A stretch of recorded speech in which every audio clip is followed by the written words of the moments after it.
Verb के बारे में पढ़ा हमने, स्टार्टिंग की, वर्ब का क्लासिफिकेशन किया, फिर ट्रांजिटिव इंट्रांजिटिव वर्ब पढ़ी, नॉन कंटिन्यूअस वर्ब पढ़ी हम लोगों ने। तो सबसे होते हुए हम लोग टेंस पे आए, और टेंस में भी ये लगभग लास्ट का हिस्सा है आपका। असल में टेंस में जो ज्यादा इंपॉर्टेंट है वो present indefinite, present continuous, past indefinite, past continuous और परफेक्ट टेंस। फ्यूचर में से कभी कुछ आता जाता नहीं है, हालांकि एक बेसिक बात करेंगे, उसकी बेसिक नॉलेज लेंगे, लेकिन वहां से कुछ बहुत इंपॉर्टेंट नहीं है। मतलब कभी भी एग्जाम्स में ऐसा कुछ नहीं पूछा जाता है कि वहां पे बहुत कुछ पढ़ने को है, ठीक है ना। तो जो जो जितना जितना पढ़ने को है, जो इम्पोर्टेंट है, जो आपके एग्जाम के पर्पज का है, वो सब पढ़ेंगे, उसे बारीकी से पढ़ेंगे जैसे अभी तक पढ़ रहे हैं। सही है भाई, स्टार्ट करते। देखो अभी तक हमने पढ़ा था कि पास्ट, पिछली क्लास जो हमने ली थी, प्रेजेंट परफेक्ट और पास्ट इंडेफिनिट में क्या फर्क है। काफी कॉन्स्पिकुअस डिफरेंस है दोनों में। कॉन्स्पिकुअस मतलब क्लियर, काफी स्पष्ट अंतर है दोनों में।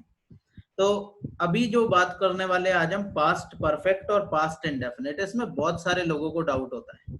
मतलब आप लोगों को जब मैंने ये इसकी एक्सरसाइज दी थी, शायद मैंने शेयर की थी, तो आप लोगों को याद होगा, उसमें कुछ लोगों के अच्छे स्कोर थे और ज्यादातर लोगों का काफी खराब स्कोर था। जो भी 2-4 लोगों ने मुझे स्क्रीनशॉट शेयर किए थे, ठीक है ना। तो इसमें काफी फर्क है। मतलब आप लोगों ने जो पढ़ रखा है वो काफी, मतलब क्या कहें कि या तो बहुत सतही है, बहुत उथला सा है, शैलो है। आप लोगों को थोड़ा डीप में समझना पड़ेगा कि पास्ट परफेक्ट में और पास्ट इंडेफिनिट में फर्क क्या होता है। वो जो बेसिक की डिफरेंसेस है उनकी बात करें। पहले तो पास्ट इंडेफिनिट टेंस सारे लोग जानते हैं, हैड प्लस वर्ब की थर्ड फॉर्म लगी है तो पास्ट परफेक्ट है। जैसे मैं आपसे कहूं, I had written to him, मैंने उसे लिखा, खत लिखा माने, तो ये पास्ट परफेक्ट है क्योंकि हैड है वर्ब की थर्ड फॉर्म। अगर मान लो ये ऐसे ना हो के ऐसे होता, आई हैड अ कार, तो ये पास्ट परफेक्ट नहीं होता। I had a car, had तो है लेकिन वर्ब की थर्ड फॉर्म तो कहीं नहीं दिखती। तो जब तक आपको हैड के साथ वर्ब की थर्ड फॉर्म ना दिखे तब तक आप इसे कभी पास्ट परफेक्ट नहीं माने, क्योंकि ये हैड की वजह से इसमें काफी, मैंने देखा है, लोगों को डाउट रहते हैं। तो हेड के साथ जब तक वर्ब की थर्ड फॉर्म नहीं है तब तक वो पास्ट परफेक्ट नहीं है। ये सिंपल पास्ट है, ये बता रहा है कि मेरे पास एक कार थी, सिंपल पास्ट की बात है, ठीक है ना। तो बाकी तो इसमें कुछ पहचान इसकी पता ही है, हेड प्लस वर्ब की थर्ड फॉर्म। अफर्मेटिव बनाएंगे तो हेड प्लस वर्ब की थर्ड फॉर्म, नेगेटिव बताएंगे तो हेड और वर्ब की थर्ड फॉर्म के बीच में नॉट आएगा, और अगर इसे इंटेरोगेटिव या क्वेश्चन बनाएंगे तो हेड पहले आ जाएगा और बाकी उसके बाद में। समझ रहे। ये इतनी बेसिक बातें हैं कि बचपन से हमने आज तक यही पढ़ी हैं, जबकि ये बहुत काम की नहीं। लेकिन जो काम की बातें हैं उसके बारे में कम ही बात हुई है, और अभी भी कॉम्पिटिटिव क्लास में भी बहुत कम बात होती है जो काम की बातें। इसी तरह से पढ़ा देते हैं जैसे एकेडमिक में पढ़ाना है। एकेडमिक में पढ़ाना बिल्कुल अलग बात है, कंपटीशन की क्लास में अलग बात है। कंपटीशन की क्लास में आपको बिल्कुल अंतर साफ साफ पता होने चाहिए चीजों में। जब तक आपको अंतर नहीं पता है आप किसी एक ऑप्शन को बहुत समझ से नहीं लगा पाए,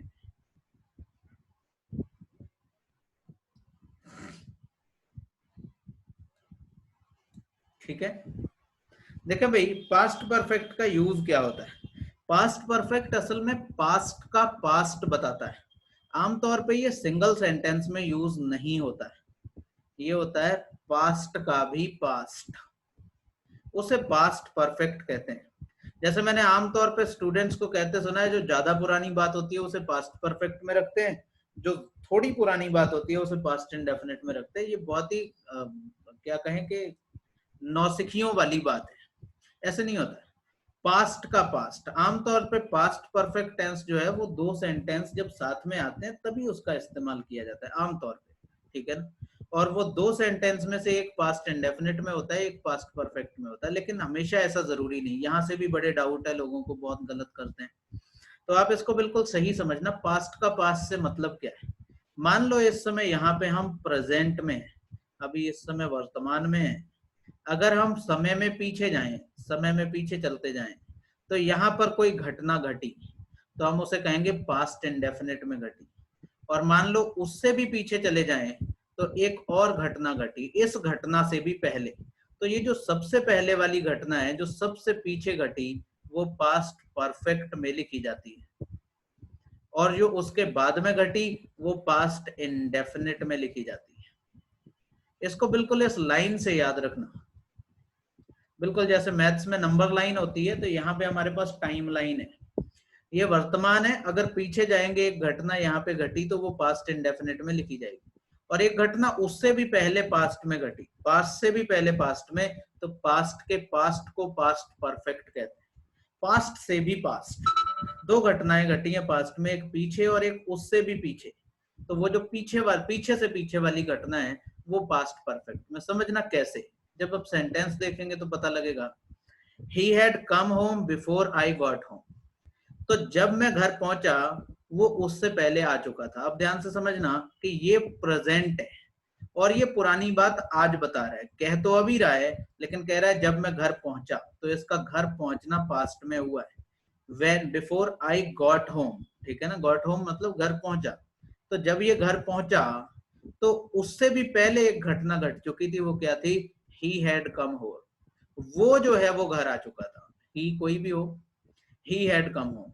तो देखो ये जो घर पहुंचने वाली घटना है ये अभी रिसेंट पास्ट की है, और ये जो वाली घटना है ये उससे भी पहले के पास्ट की है, तो ये पास्ट, ये पास्ट का भी पास्ट माने past perfect.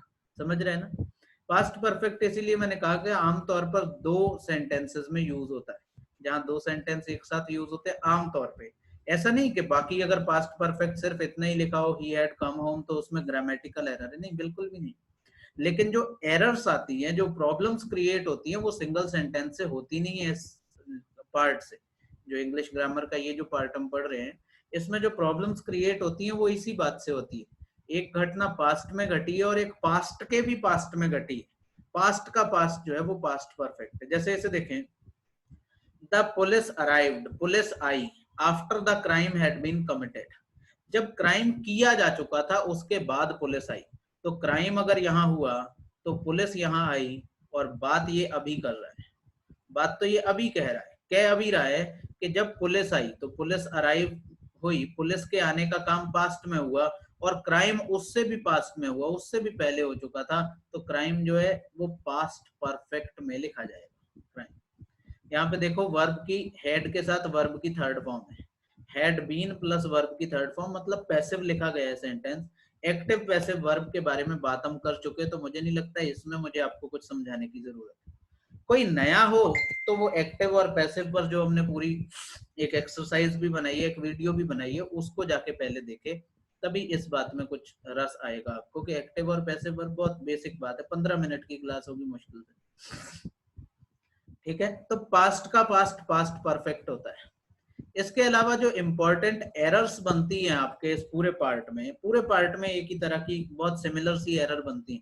When two actions in the past took place one after another, जब पास्ट में, अतीत में, पुराने समय में दो एक्शन होते हैं, took place का मतलब घटित होते हैं, one after another एक के बाद दूसरा, we keep the action in the remote past and past perfect and the other one in simple past। remote का मतलब दूर, जो ज्यादा दूर पास्ट में घटना घटी है उसे हम पास्ट परफेक्ट में रखते हैं, जो ऊपर मैंने आपको बात बताई, और जो नजदीक वाली होती है उसे सिंपल पास्ट में रखते हैं। आमतौर पे एरर्स इसी से बनते हैं, और इसमें भी एक्सेप्शन है, और एरर जो है वो ज्यादातर उसी एक्सेप्शन से बनती है। देखें, इसे समझें, he sold the bicycle which he had bought in the previous month। अब देखो यहाँ पे बात सिर्फ पिछले महीने की हुई है, फिर भी क्या कह रहा है? which he had bought, past perfect में लिख रहा है। घटना बहुत पुरानी नहीं है, एक ही महीना पुरानी है, लेकिन फिर भी पास्ट परफेक्ट में लिख रहा है। क्यों? क्योंकि दो घटनाएं घटी। एक तो ही सोल्ड द बाइसिकल, उसने साइकिल बेच दिया, और दूसरा उसने वो साइकिल खरीदा था। तो पहले तो बेच दिया पास्ट में है, और खरीदा तो उससे भी पहले था ना। सोचो आप, पहले खरीदेगा कि बेचेगा? पहले उसके पास चीज होनी चाहिए तभी तो बेचेगा।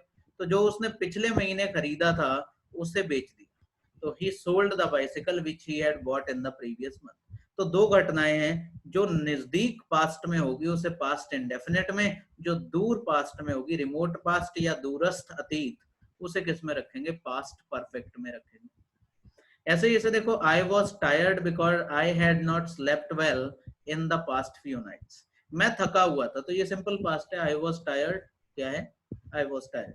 बिकॉज क्यों, आई हैड नॉट स्लेप्ट वेल, क्योंकि उससे पीछे की कुछ रातों में मैं ढंग से नहीं सोया था। तो ये पास्ट है, ये पास्ट का भी पास्ट है, इसलिए पास्ट परफेक्ट है। आवाज तो आप लोगों को क्लियर आ रही है भाई?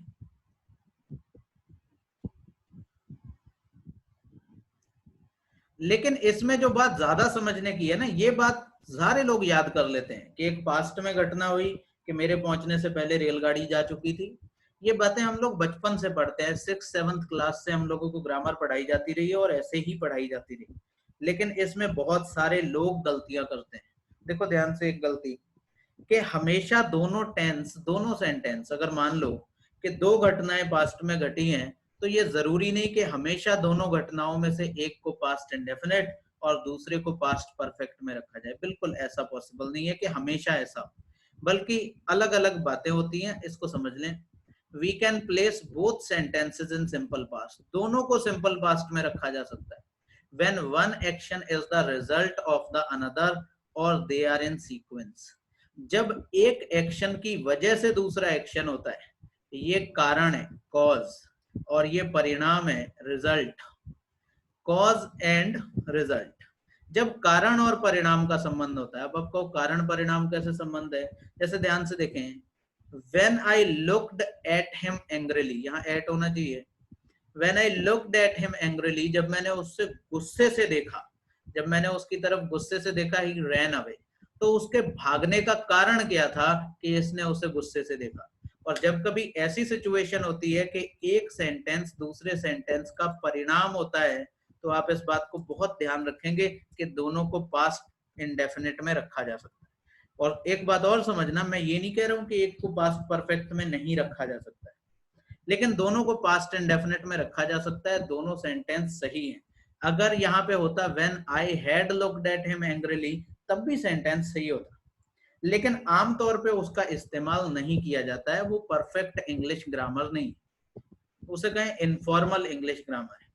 फॉर्मल क्या है कि आपको इस बात को समझना पड़ेगा कि जब दोनों सेंटेंस में से एक सेंटेंस दूसरे का परिणाम होता है, एक कॉज है एक इफेक्ट है, एक कारण है एक परिणाम है, तो दोनों सेंटेंस को हम आमतौर पे पास्ट इंडेफिनिट में ही रखते हैं।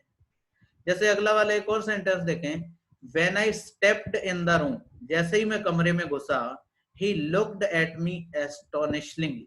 अब ये क्या है, ये सीक्वेंस में घटे हुए एक्शन है।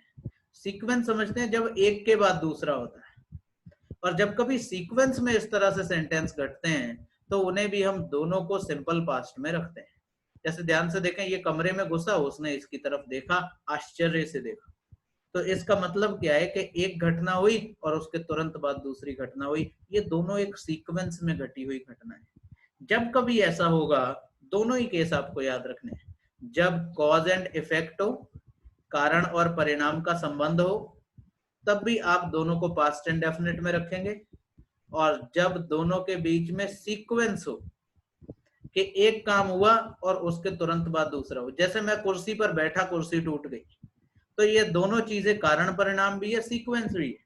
कुर्सी पर बैठा, कुर्सी टूट गई, तो कुर्सी पर बैठने की वजह से कुर्सी टूटी है, और दूसरा ये सीक्वेंस में भी है, एक घटना घटी और उसकी वजह से या उसके कारण ही दूसरी घटना घट गई।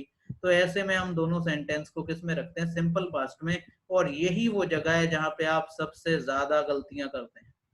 ऐसे सेंटेंसेस को आप अपना दिमाग लगाते हैं कि अच्छा पहले घटना हुआ, कुर्सी पे बैठा, इसका मतलब पास्ट परफेक्ट, और यही आपने गड़बड़ कर दी।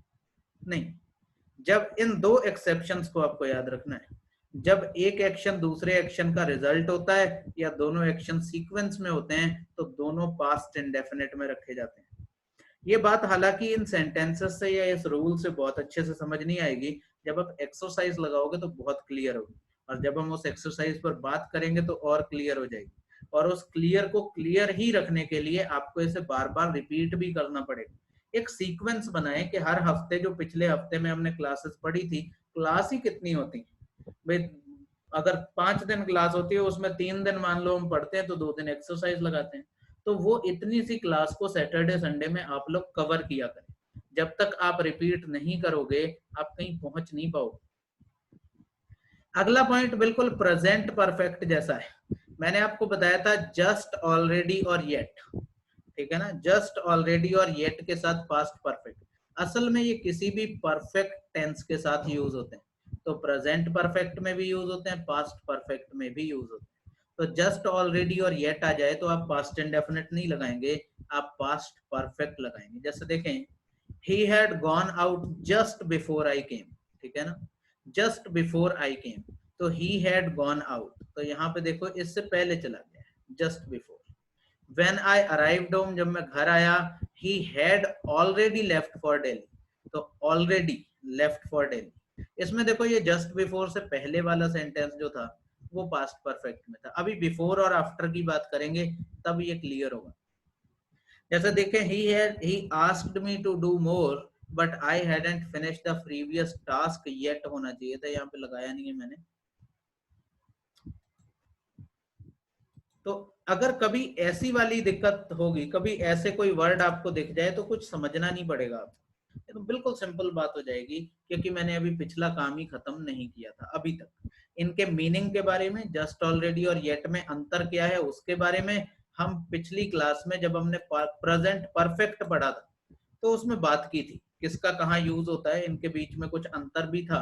इनके यूज को लेके भी अंतर था कि येट का यूज हमेशा सेंटेंस के लास्ट में होता है और नेगेटिव और इंटेरोगेटिव सेंटेंसेस में ही होता है, और जस्ट और ऑलरेडी हमेशा मेन वर्ब से पहले और हेल्पिंग वर्ब के बाद रखे जाते हैं। इस पे हम बात कर चुके हैं, इसलिए मैं इसे रिवाइज नहीं करूंगा, ठीक है ना। तो अगर आपको देखना है दोबारा से तो आप प्रेजेंट परफेक्ट वाली वीडियो में जाके देखें।